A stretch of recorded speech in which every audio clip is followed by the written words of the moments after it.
é Vitória, eu faço parte do time de comunicação da Observe 2021, a Conferência Brasileira de Pesquisa de Experiência que você está acompanhando agora. Eu sou uma mulher negra, gorda, de cabelos bem curtos, estou usando bastante acessórios nos braços, no pescoço, nas orelhas e no nariz, estou usando também óculos de grau e uma roupa amarela. A Laís Mello é psicóloga de formação. Hoje ela trabalha com UX conversacional na empresa de saúde e tecnologia Vitalk. E ela também presta atendimento clínico. A união dessas duas experiências não poderia ser mais recomendada para falar sobre a saúde mental do pesquisador. Quem cuida do pesquisador? Quem mapeia os seus pontos de dor? As pessoas pesquisadoras no mercado de trabalho lidam todos os dias com muitos desafios, objetivos, subjetivos, justamente por serem vistas como profissionais que dominam a técnica da escuta e da necessidade obrigatória. Porém, assim, as suas necessidades psicológicas são deixadas de lado. Então, como poderemos realmente criar um espaço seguro, um ambiente emocionalmente seguro para quem trabalha com pesquisa? Que essa palestra da Laís seja um ambiente, um momento de reflexão e aprendizagem automática para todos nós. Ao final dessa palestra, vamos ter um bate-papo ao vivo com a Bárbara com perguntas e respostas. Com vocês, Laís Mello. Olá! Seja bem-vindo, seja bem-vinda nesse momento que você está vendo esse vídeo sobre saúde mental da pessoa pesquisadora. Meu nome é Laís Mello, eu vou me autodescrever agora. Eu sou uma mulher, tenho 24 anos, eu sou psicóloga, psicanalista e UX designer. Eu sou uma mulher negra, tô com o cabelo trançado aqui, umas tranças soltas, cabelo comprido.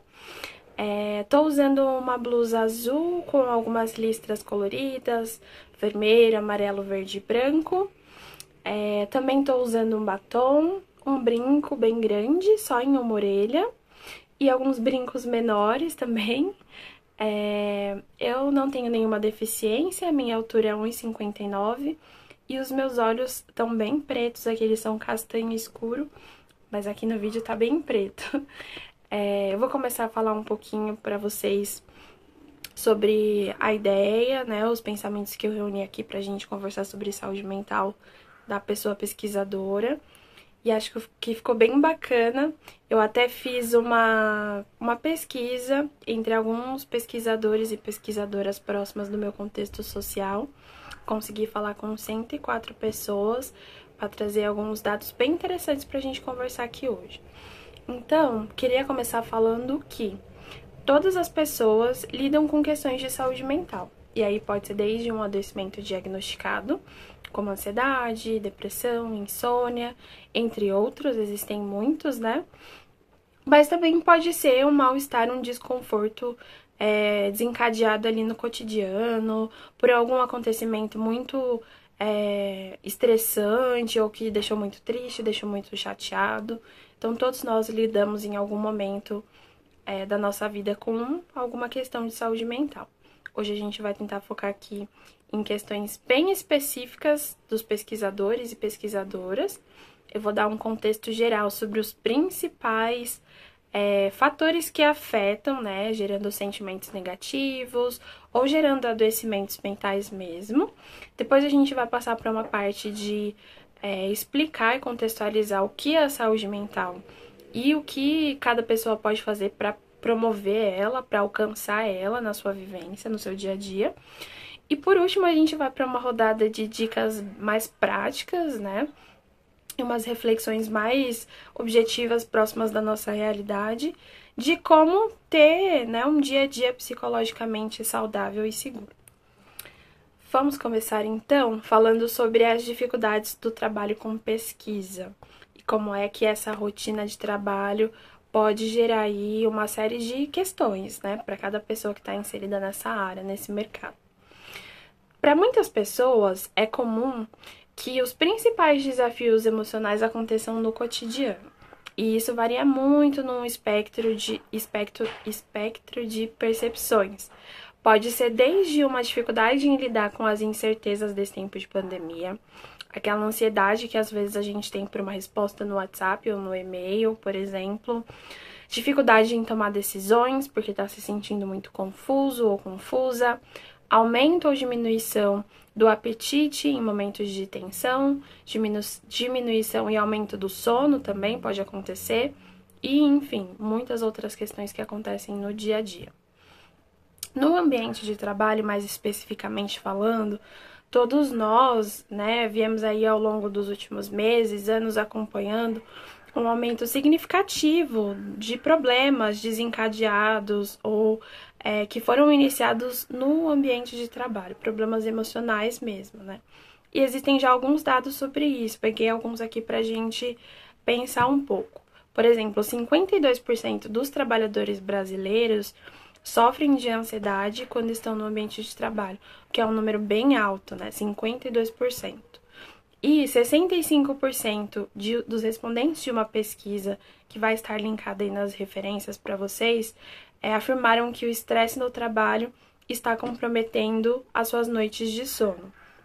E é justamente esse o ponto que eu queria tocar mais hoje, Como situações difíceis e angustiantes do ambiente de trabalho podem afetar outras áreas da nossa vida também, e vice-versa.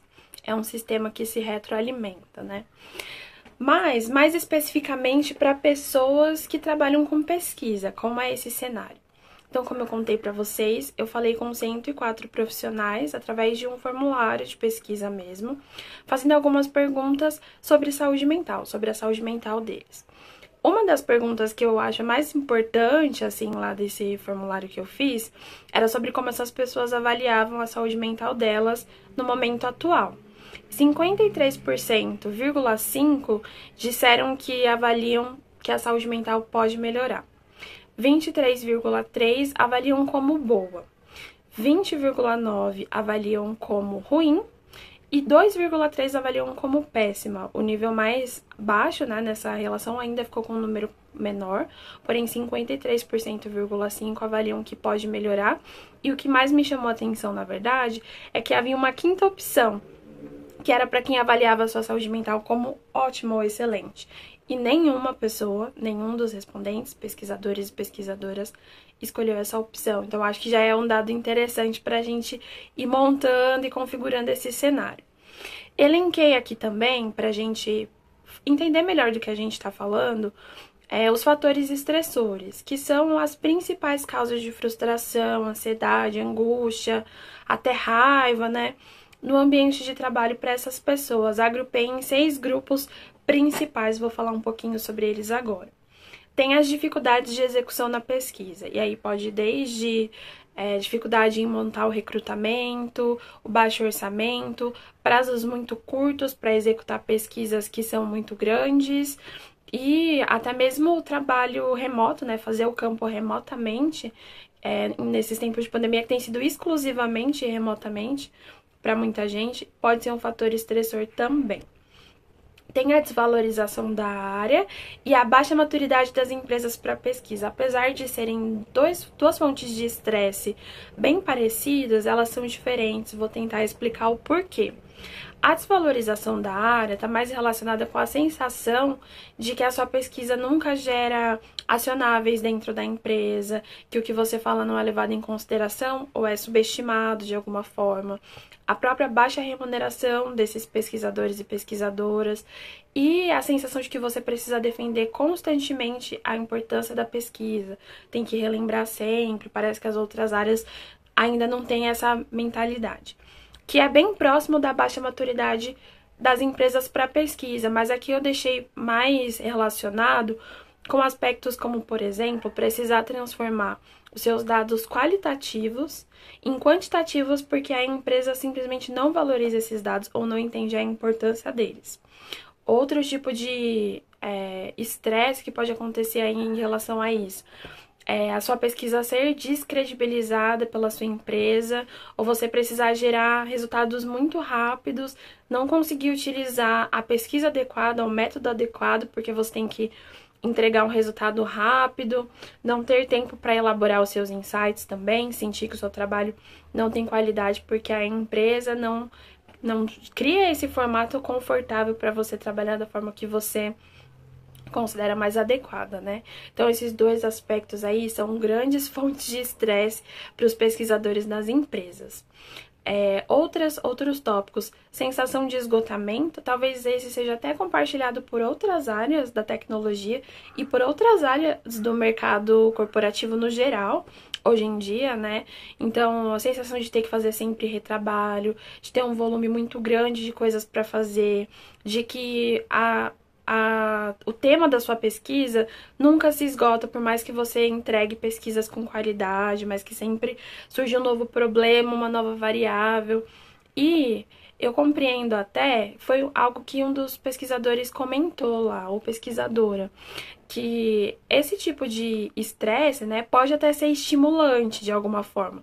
Sentir que você tem onde continuar pesquisando, que ainda tem muito a ser explorado. Porém, nesse caso aqui, tô falando de uma frustração mesmo, que é essa sensação de que não importa o quanto você se esforce, o quanto você faça essa pesquisa com cuidado, dedicação, métodos, ferramentas, enfim, nunca tá bom o suficiente. A sensação de que você, enquanto indivíduo, né, não está conseguindo dar conta dessa demanda. E aí fica bem próximo também de um outro aspecto, que são as múltiplas funções e a sobrecarga, que vai desde pesquisadores que estão sozinhos fazendo pesquisa em empresas que já poderiam ser áreas, né, ali dentro, então fazendo trabalho que poderia ser facilmente dividido com mais 2, 3 pessoas, e até mesmo absorvendo demandas de outras áreas e demandas com um nível alto de complexidade, né? Não tô falando aqui de pequenas tarefas que às vezes são incluídas por necessidade e até complementam o trabalho, não. Tarefas completamente fora do escopo de trabalho, fora da sua função, que você precisa acabar incorporando ali para continuar dentro da empresa, para continuar fazendo o seu trabalho.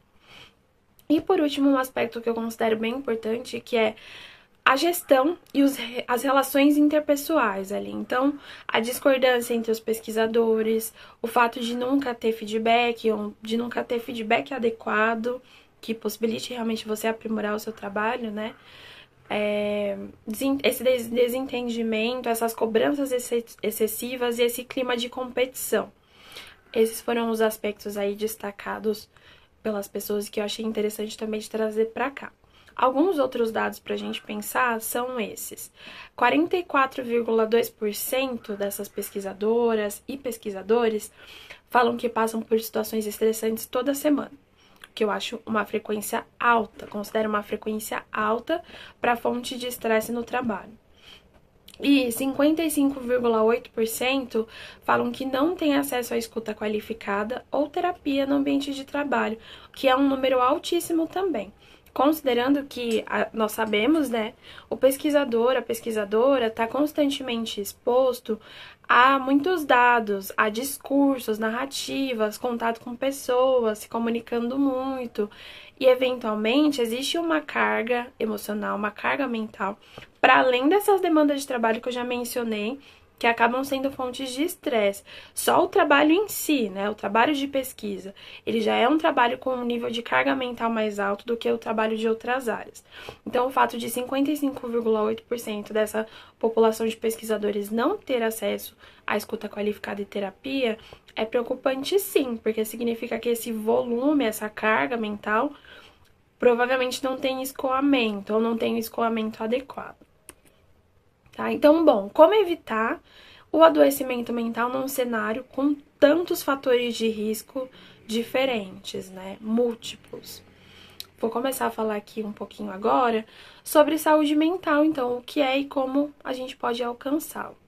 A OMS define a saúde mental como a saúde, né, no geral, como algo composta por 3 pilares: saúde mental, saúde física e saúde emocional. E mais do que não ter doenças, né, então essa ausência de adoecimentos ou enfermidades, a OMS considera que saúde é um estado completo de bem-estar, incluindo esses 3 pilares que eu mencionei aqui para vocês. Isso, para a saúde mental, vai se desdobrar em 4 pilares principais, né? Em qualquer abordagem psicológica, para qualquer profissional de saúde mental, esses 4 pilares estarão presentes. O primeiro, a prevenção, depois, primeiras intervenções ou intervenções iniciais, depois tratamento e, por último, o monitoramento e a continuidade e a manutenção. Vou explicar um pouco o que cada um deles significa. A prevenção está muito relacionada com identificar e reduzir os riscos, promover autoconhecimento e hábitos saudáveis, no sentido mesmo de prevenir, de evitar adoecimentos mentais futuros. Da mesma forma que a gente faz escovando os dentes todos os dias, né, para prevenir, para cuidar da nossa saúde bucal. A saúde mental funciona nessa mesma lógica de funcionamento. Existem algumas ações que a gente pode fazer, como, por exemplo, autoconhecimento, ou incluir hábitos saudáveis na nossa rotina, momentos de bem-estar, para prevenir o adoecimento mental. Passando essa etapa, em níveis mais iniciais de adoecimento, quando alguns sintomas já começam a se apresentar, existem as intervenções iniciais, que são procurar ajuda profissional, né? Identificar e tratar esses sintomas, psicoeducação, então se informar, entender o que acontece, de onde vem, e gerenciar os níveis de estresse, que já significa aí poder retirar ou poder reduzir esses fatores que causam mal-estar, causam desconforto, em prol da sensação de bem-estar, de aumentar a sensação de bem-estar. Depois vem a etapa de um tratamento, que é quando os casos clínicos já estão instalados, né? Ansiedade, depressão, insônia, entre outros. Existem adoecimentos psicológicos também que são genéticos, então eu tô mencionando aqui os que geralmente são adquiridos, para pensar aí numa linha do tempo, numa lógica, caso esse seja o seu caso, caso esse seja o seu momento atual. Mas existem outros fatores que já iniciam nessa etapa do tratamento também. E aí, nesse caso, orientação e acompanhamento profissional, intervenções específicas, né, medicação, tratamentos, exames mais específicos para diagnóstico. Já é uma etapa um pouco mais avançada e que vai talvez se estender mais do que as anteriores. A prevenção e os cuidados iniciais, intervenções iniciais, podem ser ações pontuais. O tratamento costuma ser contínuo e constante. Na última etapa, que é o monitoramento e a continuidade, né, tendo a possibilidade de um prognóstico positivo, se manter promovendo essa saúde mental, se manter pensando nisso, valorizando esse bem-estar e esse cuidado, né? Bom, como eu consigo saber em qual estágio eu estou, ou se eu estou em algum estágio? É muito difícil falar. Então, eu separei aqui algumas perguntas que você pode fazer para você mesmo, para tentar entender um pouco melhor. Porém, ressalto que, se essa pergunta te captura de alguma forma, né? Em que estágio será que eu tô? O que será que eu deveria fazer?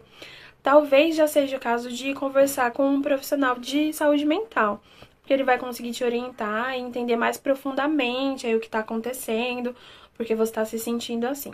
De toda forma, existem essas perguntas aqui que você pode fazer para se orientar um pouco melhor. Por exemplo, há quanto tempo você está se sentindo assim?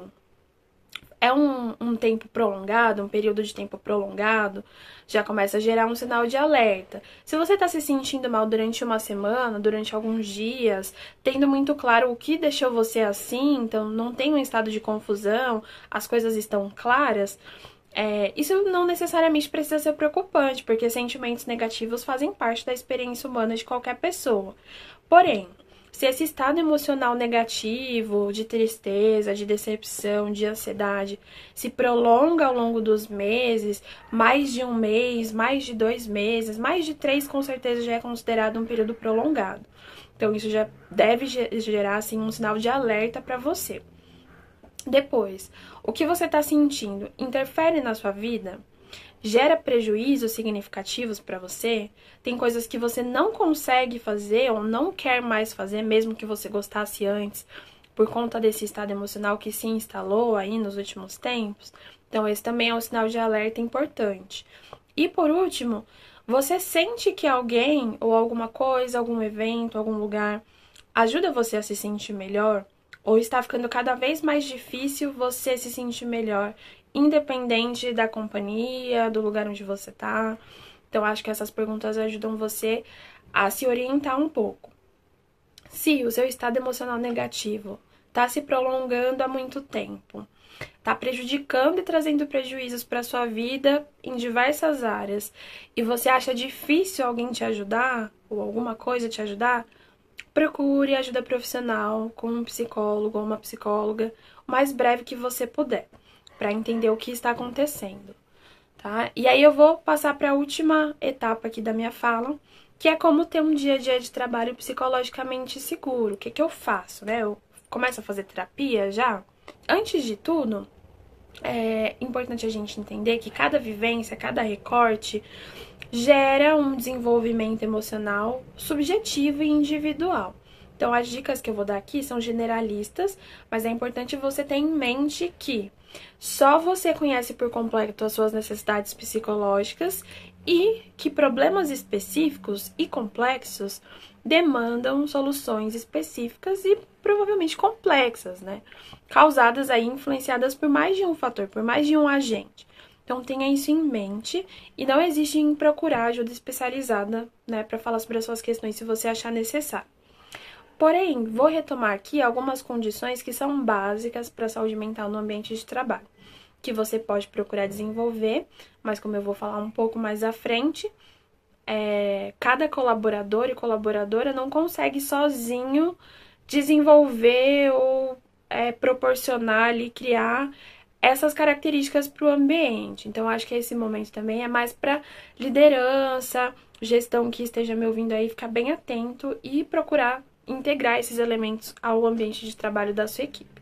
Que é o seguinte, todas as pessoas nos seus trabalhos precisam sentir segurança para interagir, pedir ajuda, pedir e dar feedback, sentir que pode contribuir.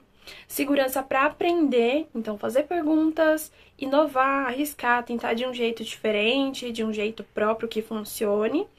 Segurança para se expressar sobre problemas, apontar, né, problemas, desafios, falar como se sente, isso precisa ser natural e bem-vindo, mais do que natural, isso precisa ser estimulado no ambiente de trabalho. E, por último, a segurança em pertencer àquele espaço, como membro, se sentindo apoiado, se sentindo valorizado e valorizado. Se você não é uma liderança, não é gestão e acha difícil, né, se sentir assim no seu trabalho por conta da estrutura, por conta do formato, mesmo que você não consegue agir sobre esses fatores, você consegue identificar onde está o problema para que você individualmente pense aí como agir sobre essas questões, né? Então, acho que esse é o mais importante que a gente tá falando aqui também, de identificar onde tá o problema para essa tomada de decisão, identificar o que poderia mudar, o que pode ser transformado na sua realidade, esse processo ficar um pouco mais simples também. E aí, vou retomar aqui com dicas práticas sobre os 4 estágios que eu falei anteriormente, né? De prevenção, primeiras intervenções, tratamento e monitoramento. O que é que eu faço em cada etapa? O que é que cada pessoa deveria fazer em cada um desses estágios? Então, primeiro, prevenção. Registre o seu humor, os seus sentimentos e as suas emoções. Seja através de um diário, de um bloco de notas, de um registro que pode ser semanal ou mensal, uma planilha, um documento, o que você achar que faz mais sentido para você. Registre isso, observe como você se sente, expresse como você se sente de alguma forma. Essa ideia do registro é justamente para quem está começando e talvez ainda não se sente confortável em se abrir com alguém, ainda quer entender como é que isso funciona. Então, faz um registro seu, pessoal. Grupo no WhatsApp. Eu tive uma paciente que fazia grupo no WhatsApp com ela mesma e ia registrando. Então, encontra aí uma forma que funcione para você e comece esse registro. Tenha um hobby ou tenha atividades prazerosas fora do ambiente de trabalho, fora dos seus compromissos sociais, dos seus papéis sociais. Faz o que você gosta, seja uma atividade física, uma atividade artística, uma escrita, um projeto pessoal. Pode ser também bem livre, né, para sua criatividade, para o que faz mais sentido para você. E priorize sempre lugares, relações e atividades que te fazem bem. Se possível, retirando ou substituindo mesmo o que você sente que te causa desconforto emocional de alguma forma. Para a etapa de primeiras intervenções, já é buscar terapia. Se você sente que você já precisa modificar alguma coisa, mudar de alguma forma, é importante você ter acompanhamento profissional para que essas mudanças sejam orientadas e para que elas gerem, né, aí o mínimo possível de desconforto, de mal-estar que for possível mesmo, diminuir. Então, busque essa disposição também para essa mudança de hábitos e cuide ativamente da sua saúde física, social e mental. Tenha, principalmente nessa fase, curiosidade sobre os motivos, as causas do seu mal-estar, do seu adoecimento. Isso vai ser muito importante para você identificar o que está fazendo você se sentir assim. Não simplesmente deixar de se sentir assim e ignorar esse sentimento, mas muito mais do que isso, entender o que causa ele e poder diminuir essas causas. Na etapa de tratamentos, também é com um profissional de saúde mental, de psicologia, para você identificar os seus níveis de risco e se você precisa de tratamentos complementares, com psiquiatra, com neurologista, com médico muitas vezes, ou nutricionista, fisioterapeuta. Muitas vezes é frequente, tá? Comum que o adoecimento mental esteja relacionado com o adoecimento físico. Então, junto aí com o seu profissional de psicologia, vocês vão juntos identificar o que pode estar relacionado e buscar terapias e tratamentos complementares. E por último, o monitoramento e a continuidade, que é justamente sobre o que a gente está fazendo aqui hoje, de ter sempre em mente que saúde mental é uma coisa importante. Ficar atento a qualquer sinal de risco, na intenção de diminuir e de intervir sobre, né? Reduzir esse sofrimento emocional individualmente. E aí, 2 dicas de ouro mesmo, essas são universais, independente de qual fase você esteja, independente de que trabalho você esteja, você pode buscar aplicar essas dicas. Na psicologia, a gente tem diversas abordagens e elas divergem em muitos aspectos, mas geralmente elas concordam nesses 2. Então, veja só como você vai poder aplicar aí na sua realidade. A primeira dica: construa e acione uma rede de apoio. Na pesquisa que eu fiz com esses 104 pesquisadores e pesquisadoras, 79,1% contaram que podem falar, se sentem à vontade para falar sobre trabalho com amigos. E até uma porcentagem de 34,9% conversa com o chefe, conversa com uma pessoa da gestão no ambiente de trabalho, que é um número bom, né? Um número considerável.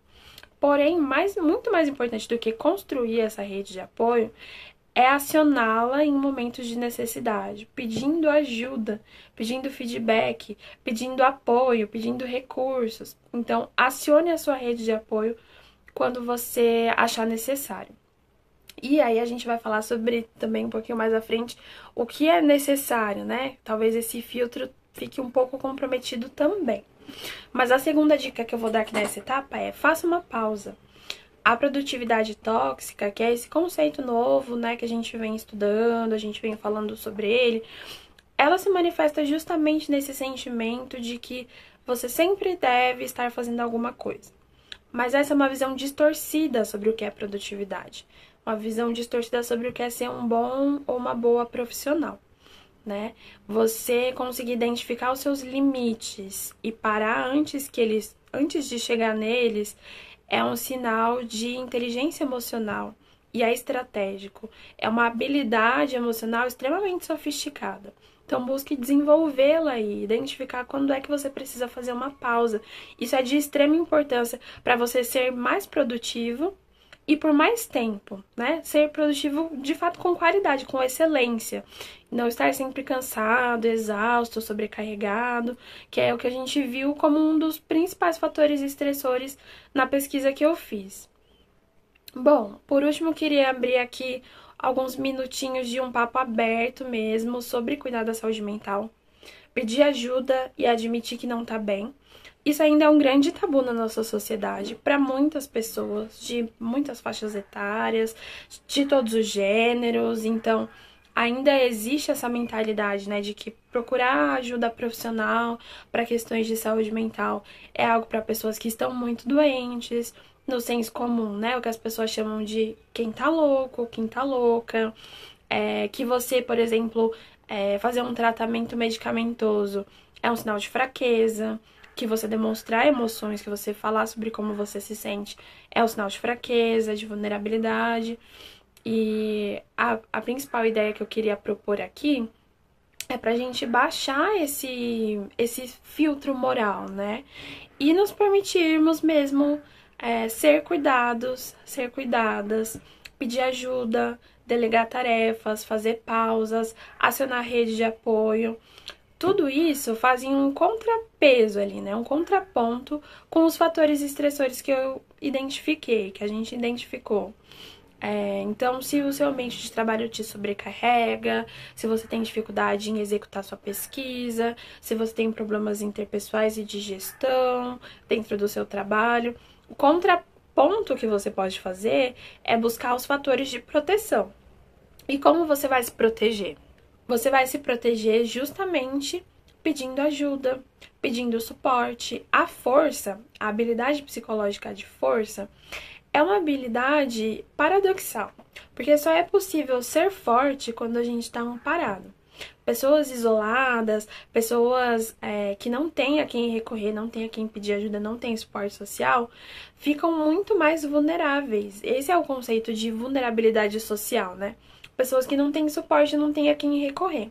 Então, se você tem essa possibilidade, acioná-la, recorrer a ela, falar sobre como você se sente, promover ativamente nos seus círculos sociais ambientes psicologicamente seguros, onde as pessoas se sentem confortáveis para aprender, para questionar o que está posto, para construir uma nova realidade, isso é o que vai proporcionar força para você.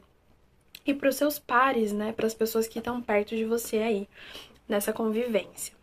E por último, eu queria trazer aqui a frase do Foucault, para a gente justamente continuar refletindo, né, sobre a nossa régua do que é uma necessidade, sobre quando eu devo parar, quando devo pedir ajuda. O Foucault falou o seguinte: existem momentos na vida onde a questão de saber se pode pensar diferentemente do que se pensa e perceber diferentemente do que se vê é indispensável para continuar a olhar ou a refletir.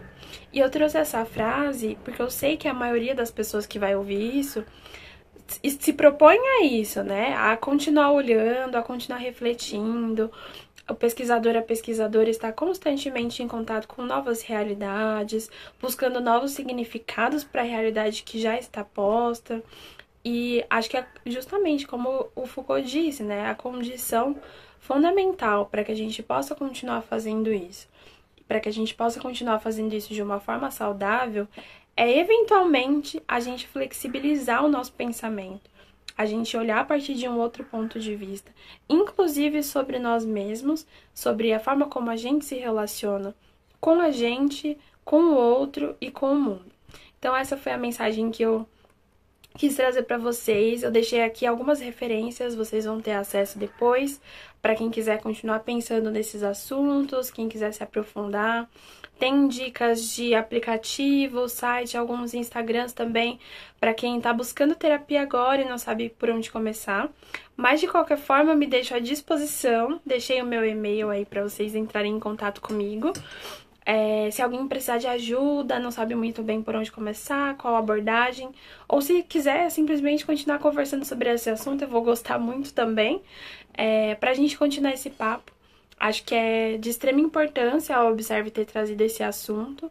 É um assunto pouquíssimo olhado, tanto que tiveram poucas pesquisas, acabei conversando com algumas pessoas, mas acho que a partir de agora é a nossa função, continuar pensando e falando sobre isso, ampliando o conhecimento, né, divulgando a informação e aplicando aquilo que a gente já sabe, né, que já se sabe cientificamente que funciona. Muito obrigada, espero que você tenha gostado, espero que tenha sido útil e até a próxima!